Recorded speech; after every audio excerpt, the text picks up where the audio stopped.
Tennessean will be eligible to vote, including people convicted of felonies. A UT law professor says this year a new interpretation of state law has made it even more difficult for people to regain their ability to vote. Lauren Davis talked with a woman who can now vote again about what the process is like right now.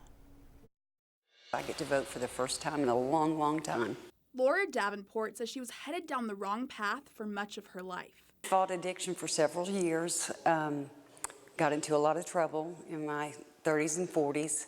Around 2018, October 1st, 2018, I decided to call for help. After she completed substance abuse and recovery programs, she says she still struggled to move forward because of her criminal past. She contacted the Knoxville Area Urban League in 2023 after seeing a WBIR story about expunging records. She says she completed a two-step process to restore her rights. Now, a new interpretation of a 2023 Supreme Court ruling is making that process more difficult, according to one expert. In January, through an AP article, the coordinator of elections said that if an individual doesn't have their gun rights restored, they can't get their voting rights restored. Professor Joy Radice says in Tennessee, it has historically been hard to get voting rights restored.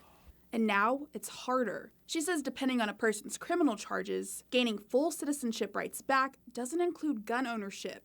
Individuals with certain types of felony convictions, violent crimes, drug crimes, under Tennessee law and federal law, have permanent bars for firearms. They're never going to be able to legally own a firearm. She says attorneys and legislators across the state have been working to make changes to make this ruling less restrictive and clearly establish citizenship rights. In Knoxville, I'm Lauren Davis. Laura Davenport says she plans to vote this morning, the very first day of early voting. She says it will be her first time voting since her early 20s.